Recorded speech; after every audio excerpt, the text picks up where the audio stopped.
and welcome to Culture on I-24 News. I'm Oded Grober. Thank you for joining me. Today on our program, a photography project captures portraits of refugees at the workplace. Yemen Blues brings together diverse audiences. And it's never too early to start talking about next year's Oscar race. Break is a recent photography project by Daria Vered and photographer Miri Davidovich. They captured portraits of refugees working in Tel Aviv restaurants, and the results were exhibited in the Tel Aviv Kulei Alma Gallery. Very happy to have both Daria and Miri in our studio. Miri coming again, I should say. Hello. Good to have you. Thanks for coming in. Great to see you again. So, how did this come to be? What sparked this exhibition? I think Daria is the one who started it, right? Okay. Yes, Daria approached me. First of all, it just was an idea, something which I just had in mind. After half a year, which I've been studying in a place for refugees, Amnesty International. That's it, and just I thought of a project which can be interesting about showing different or a different point of view about them in Israel. And that's why I approached Miri to ask her to join me and to think together about something that can be interesting and alive, like something which is almost a part of my life. You've been working in the restaurant business for a while, right? And we should say refugees living in Israel tend to work a lot in restaurants.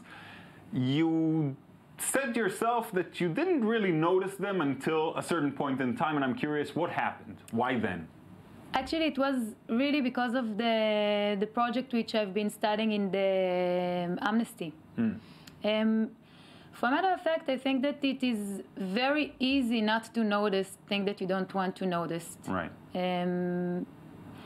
You know, and just when I first begin to understand about what is a refugee and because today it's just a large problem of all of Europe. Yeah, it's a very hot topic everywhere around the world. Yes, it's not only here. So that's why I started to look about them differently. Yeah, and Miri, Daria approaches you. What makes you take the project on? First of all, Daria, because I like her a lot and I appreciate her. Very good reason. I had to say it. I said to her, whatever you ask, I will cooperate with you. But then I made it a little hard for her because I wanted to do something that would be meaningful. And I started discussing with her what to do, not just photograph. How shall I say it? Like good-natured people, but to make something that would make a little difference at least. So we started discussing it, and Daria came up with the idea of photographing the refugees together with the people they work with. Right. So it would show the cooperation and show how interwoven the lives are. Yeah. So when I heard this, I was very excited, and we went forward. With it. Now, you've taken many portraits in the past. Did this experience feel a little different?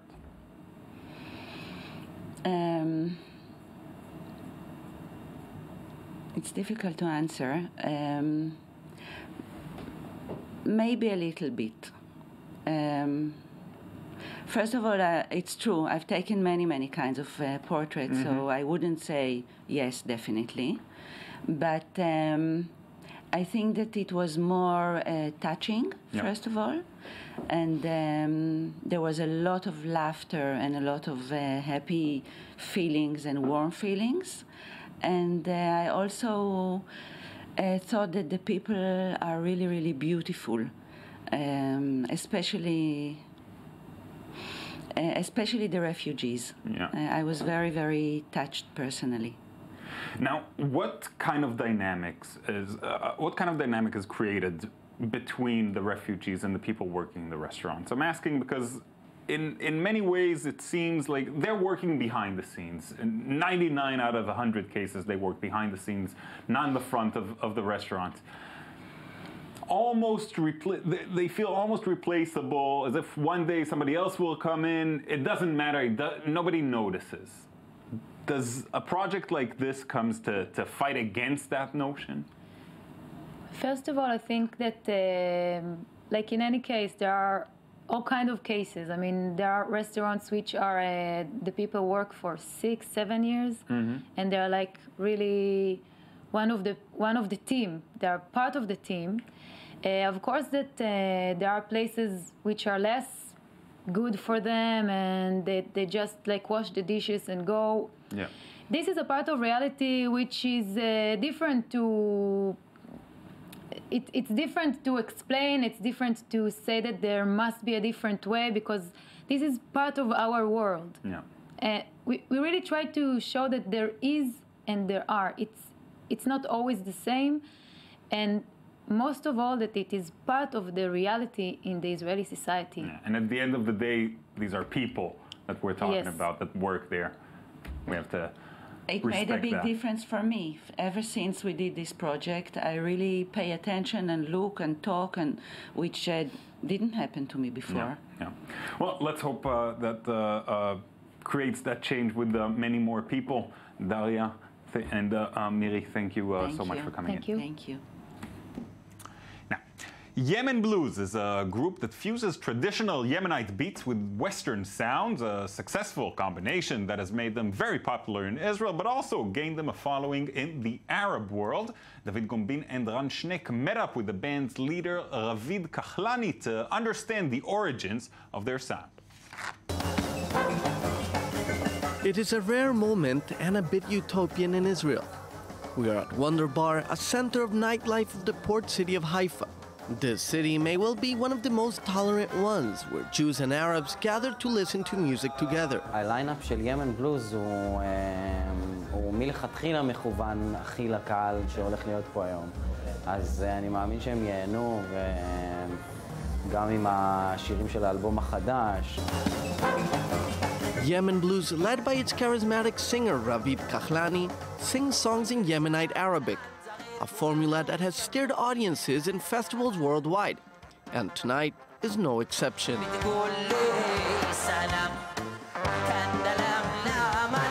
Born into a family of Yemenite immigrants, Ravid was born in Israel, but he always felt more comfortable singing in Arabic. Even though I was speaking Hebrew all my life, and my father never spoke to me Arabic, because they stopped talking Arabic when they arrived to Israel. So I always had the Yemeni dialect as they had it in Yemen. So for me to sing in Arabic is much more natural than singing even in my own language. Growing up, Ravid was passionate about African music, from soul to R&B, including, of course, the blues. But the incredible fusion of Yemen blues is the result that comes from his encounter with African music. North African music and West African music actually changed everything in my mind, or actually opened my eyes in the music world, in my music world. Yemen Blues has an eclectic fusion project initiated by experienced musicians with diverse origins. A variety that is experienced in these sounds, which are not easy to define. Especially in Yemen Blues, there are no rules with making the music. There are the core people that are developing the sound of Yemen Blues, which is Itamar Doari, Ronnie Ivrin, Shanir Blumenkranz from New York, from Uruguay, from Tel Aviv. We're really all over the place, and these musicians brings their own life and their own experience and their own influences into the music. One of the key founders of Yemen Blues is famous jazz bassist and oud player Omer Avital, who brought his musical arrangements to their highly praised debut album.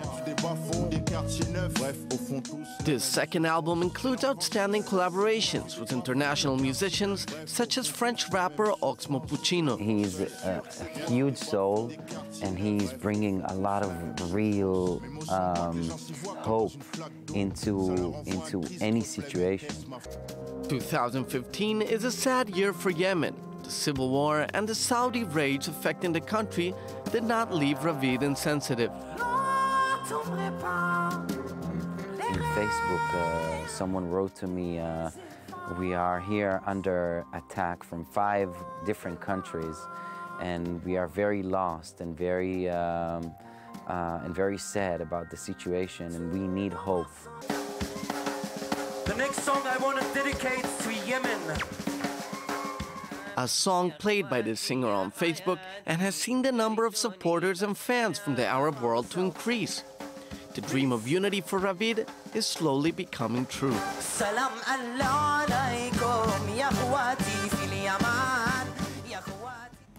In a moment, we'll hear about the very early frontrunners for the Oscars, but first, here's our cultural recommendation for today.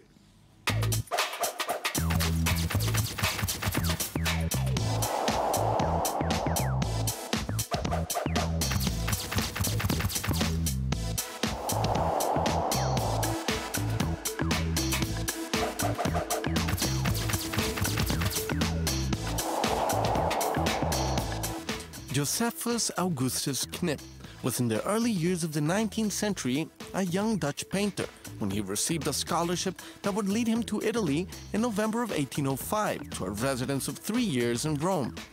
Here he was fascinated by the Roman ruins and the history behind them. He will then paint 80 paintings that would fall into obscurity. But his watercolor modern astonishment remains a subject of an exhibition at the famous Rijksmuseum in Amsterdam. You can discover the fine lines and delicate colors of Knip all summer.